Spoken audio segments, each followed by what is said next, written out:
100 वर्षांचा चित्रपटांचा इतिहास, त्याही पेक्षा जास्त असलेला 175 वर्षांपासूनचा आपला नाटकाचा इतिहास. त्यामुळे दोन्ही आपल्याकडे प्रयोग मराठीत झाले याचा खरं तर आपल्याला अभिमान असला पाहिजे. चित्रपटाच्या बाबतीत आपल्याकडे असं होतं का की आपल्याकडे हे कधी नव्हतंच. आपल्या आधीच्या पिढीने जितके विविध प्रयोग चित्रपटांमध्ये केले ते खरोखर प्रचंड स्मरणीय आहेत. कारण आज महाराष्ट्रात तुम्ही मराठी नाही आलं तरी तुम्ही सुखाने जगू शकता. तुम्हाला काहीच गरज नाही ही भाषा येण्याची. ही जी भावना गेल्या काही वर्षात तयार झाली हीच आपल्या मुळावरती उठली आणि त्याची गरजच आपल्याला वाटेल अशी झाली. आणि ही गरज वाटेल तशी नाही, ही आपल्यासाठी अत्यंत मोठी धोक्याची घंटा आहे. बळजबरीने अभिजात भाषा झालेली असण्यापेक्षा सुद्धा ती आनंदाने अभिजात भाषा झाली तर ती जास्त स्मरणीय. योग्य मांडणी झाली की नाही अशा सगळ्या तार्किक मुद्द्यांवर आणि त्यातल्या शासकीय तपशिलांवरती खूप घोळ होत राहिले.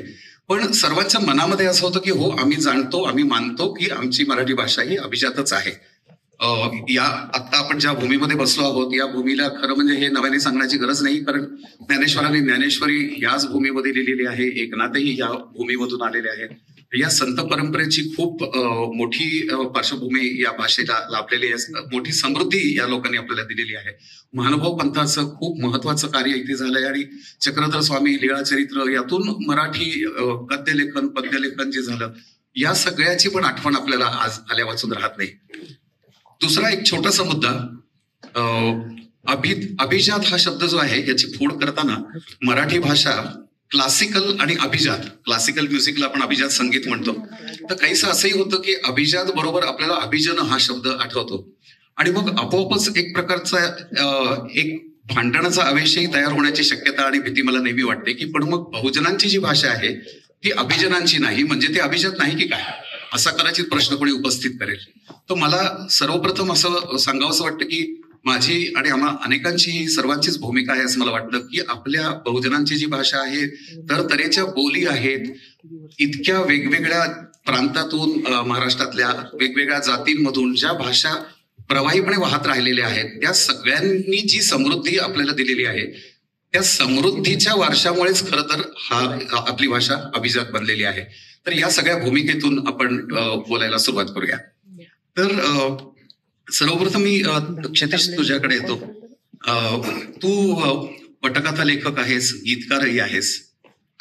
तू जेव्हा तुझ्या लहानपणापासून कधी मराठी चित्रपट पाहत आला असशील, तुझ्या पिढीने टेलिव्हिजनही खूप तसा लवकर आमच्यापेक्षा पाहायला सुरुवात केली असेल, त्यामुळे थिएटरमध्ये लागणारा चित्रपटाच्या बरोबर दूरदर्शनवरचे चित्रपट असतील, मग चॅनल्सवरचे असतील, यातून थोडेसे मागच्या काळातले चित्रपटही अभ्यासायला, बघायला, सहजपणे बघायला आणि नंतर तू आणखीन या माध्यमात आल्यानंतर अभ्यासायला पण तुला मिळाले असतील.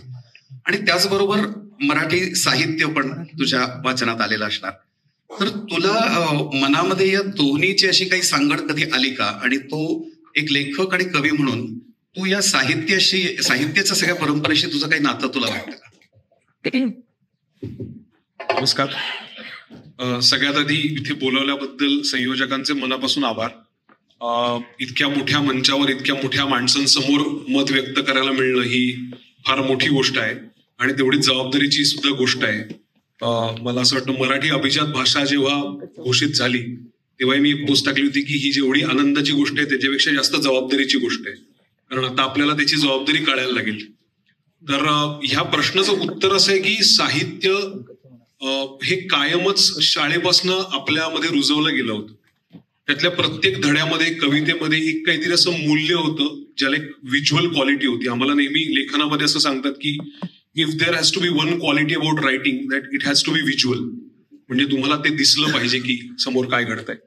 तर लहानपणापासून जे साहित्याचे संस्कार झाले किंवा लाल चिखलसारखा असेल किंवा स्मशानातलं सोनं असेल, तर या सगळ्या कथा किंवा कविता कोलंबसाचे गर्वगीत असेल, तर या सगळ्यांचा एक साहित्यिक संस्कार तुमच्यावर हळूहळू होत गेला. आणि मग हळूहळू लक्षात यायला लागलं की यातल्या खूप गोष्टींमध्ये खरं तर अफाट पोटेन्शियल आहे आणि ते पोटेन्शियल कुठल्या कुठल्या माध्यमातून बाहेर येते हे पण जसं बघायला सुरुवात केली तसं जाणवलं की काही वेळेला ते नाटकातनं बाहेर येत आहे, म्हणजे साहित्य कृतींना एक नाटकाची वाट मिळते. काही वेळेला ते कवितांच्या कार्यक्रमाच्या माध्यमातून येत आहे. पण मराठी साहित्य आणि मराठी सिनेमा यांची काही एक सांगड घातली जाऊ शकत नाही. मी तुम्हाला एक अतिशय छोटं उदाहरण देतो. जयंत नारळीकरांनी एक गोष्ट लिहिली होती जवळपास लेट 70s मध्ये. त्या गोष्टीचं नाव होतं कृष्णविवर. आपल्यापैकी बऱ्याच जणांनी वाचली असेल किंवा नसेल मला माहित नाही, पण जर तुम्ही आज काढून पाहिलं तर क्रिस्टोफर नोलानच्या इंटरस्टेलरची गोष्ट सेम आहे. आणि जेव्हा मी कृष्णविवर ही गोष्ट वाचली तेव्हा मला धक्का याचा बसला की असं नाहीये की मराठीमध्ये जागतिक दर्जाचं साहित्य निर्माण होऊ शकत नाहीये. ते डेफिनेटली होऊ शकते आणि काळाच्या खूप आधी होऊ शकते. फक्त ते सांगू शकणारं माध्यम आपण चित्रपटांमध्ये तयार करू शकलेलो नाहीये. तर ते तयार करणं ही ह्याच्या पुढची फार मोठी जबाबदारी आहे. मला असं वाटतं आपल्याकडे खूप मोठं भांडार आहे, खूप मोठं साहित्याचा खजिना आहे. आणि जसं तुम्ही आता अतिशय योग्यपणे म्हणालात की तो फक्त एका वर्गाचा नाहीये, तो बहुजन वर्गाचाही तितकाच मोठा खजिना आपल्याकडे आहे जो आपल्या मेनस्ट्रीम सिनेमामध्ये अजून आलेला नाहीये. तर मला असं वाटतं की मराठी साहित्यासाठी मराठी सिनेमाने आपलं दार खुलं केलं पाहिजे. साहित्याकडून आपल्या वाचकांची आणि या सगळ्यांची काहीतरी वेगळी अपेक्षा होती आणि चित्रपटाकडून मात्र वेगळी अपेक्षा होती. ते चित्रपट माध्यम हे थोडंसं काहीतरी तुम्ही आपले जरा बेतासबातच राहा, सवंग राहा, थिल्लर राहा आणि साहित्याला काय जे काही अभिजात प्रयोग करायचे ते करू देत, असं काही प्रेक्षकांची धारणा होती का बनवणाऱ्यांची धारणा होती आणि ती काही बदलली गेली का? तू स्वतःही त्यात काही प्रयत्न केलेस याची मला कल्पना आहे, तर त्याच्याही विषयी बोल. आणि असं आधी तुला कधी वाटलं का, म्हणजे आपणही मराठीचे प्रेक्षक होतोच लहानपणापासून, तर आपल्याला असं मराठी चित्रपट आणि आपण जे वाचतोय ते याच्यात काहीतरी जाणवते का? किंवा नाटक, आता आपण इथे थोडंसं नाटकाला पण घेऊया, कारण नाटकाला सुद्धा एक साहित्याचा दर्जा कायम दिला गेलेला आहे. म्हणजे अनेक महत्वाची नाटकं ही साहित्यकृती म्हणून पण नाणावली गेलेली आहेत. त्या लेखकांना सुद्धा आपण लेखक मानतो, नाटककारांना.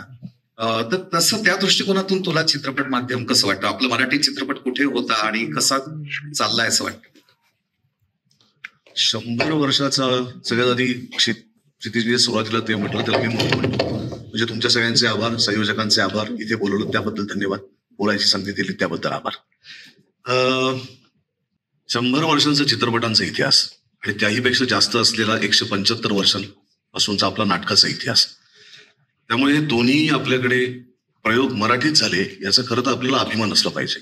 म्हणजे भारतात पहिल्यांदा कुठे घडले असतील तर ते मराठीत घडले. म्हणजे पारशी थिएटर चालू होतं, पण एक सकस रंगभूमी ज्याला एक कायमस्वरूपी एक विचार आहे त्याच्या पाठीमागे, आणि ती इतक्या सलग पद्धतीने आज आपल्याकडे जितकी रंगभूमी विकसित आहे तेवढी फार कमी इतर भाषांमध्ये रंगभूमी विकसित आहे. इतके विविध प्रयोग रंगभूमीवरती होत असतात. आणि तुम्ही म्हटलं त्याप्रमाणे साहित्यच आहे रंगभूमी, हे मोठं साहित्य आहे, फक्त सादर होणारं साहित्य आहे. दुसरं जे साहित्य आपण पुस्तकातनं वाचतो ते प्रत्येकाच्या मनात सादर होणारं साहित्य आहे, जो प्रत्येकजण त्याच्या पद्धतीने त्या साहित्याकडे बघतो आणि त्याचे व्हिज्युअल्स किंवा तो त्याच्या पद्धतीने रमतो. चित्रपटाच्या बाबतीत आपल्याकडे असं होतं का की आपल्याकडे हे कधी नव्हतंच. तर आपल्या आधीच्या पिढीने जितके विविध प्रयोग चित्रपटांमध्ये केले ते खरोखर प्रचंड स्मरणीय आहेत. मध्यंतराच्या काळात मी आता तेच विचार करत होतो की का असं घडलं असेल. म्हणजे कुठली गोष्ट सोडली तर आपलं अडत नाहीये, असं आपलं जर जगण्याचं बघितलं तर आपली भाषा आपण सोडली तर आपलं अडत नाहीये काही. म्हणजे आपण फोन नाही घेतला तर आपलं अडतं, आपण पैशाचं पाकिट नाही ठेवलं तर आपलं अडतं, कारण त्याच्यात आपलं कार्ड आहे, काही अजून कॉन्टॅक्ट आहेत, आधार कार्ड आहे. फोन नाही घेतला तर आपण मरूच कदाचित काही क्षणांमध्ये. पण आपली भाषा नाही घेतली तरी आपण महाराष्ट्रात सुखाने जगू शकतो. आणि हा जो आपल्या भाषेशी गरज नसलेली जी एक नातं तयार झालंय ना, ते आपल्या सगळ्याच गोष्टींमध्ये हळूहळू उमटायला लागलंय. मग ते साहित्यात आहे, ते नाटकात आहे, ते चित्रपटात आहे, ते मराठी भाषेशी संबंधित प्रत्येक गोष्टींमध्ये आहे, ते शिक्षणात आहे, ते व्यवसायात आहे. कारण आज महाराष्ट्रात तुम्ही मराठी नाही आलं तरी तुम्ही सुखाने जगू शकता, तुम्हाला काहीच गरज नाही ही भाषा येण्याची. ही जी भावना गेल्या काही वर्षात तयार झाली हीच आपल्या मुळावरती उठली. आणि ती भावना जोपर्यंत बदलत नाही, जोपर्यंत त्या भाषेविषयी आपलेपण वाटत नाही, ती भाषा आपली वाटत नाही, आणि तुम्ही म्हटलात तसं काहीही कारण नसताना उगाच त्याच्यामध्ये एक वाद निर्माण करण्याचा प्रयत्न केला गेला की ही प्रमाण भाषा, ही बोली भाषा. प्रमाण भाषा ही प्रमाण भाषा असते, बोली भाषा ही बोली भाषा असते. आणि किती सुंदर गोष्ट आहे महाराष्ट्राची की आपल्याकडे फार अगदी यवतमाळपासून ते कोकणापर्यंत इतक्या विविध पद्धतीने मराठी बोलली जाते, इतक्या विविध पद्धतीने मराठीला वागवलं जातं, जितकं खूप कमी प्रमाणात. अगदी पुण्यात सुद्धा तुम्ही पेठा बदलल्यात की मराठी भाषा बदलते. त्यामुळे इतक्या सुंदर पद्धतीने आपलीच भाषा आपल्या समोर सातत्याने येत असते, पण त्या भाषेला आपण सामावून नाही घेऊ शकलो. आणि त्याची गरजच आपल्याला वाटेल अशी झाली, आणि ही गरज वाटेल तशी नाही, ही आपल्यासाठी अत्यंत मोठी धोक्याची घंटा आहे. आणि मग त्या साहित्यावर चित्रपट करायचा का, तर चित्रपट करायचा तो कोणासाठी करायचा? प्रेक्षकांसाठी करायचा आहे.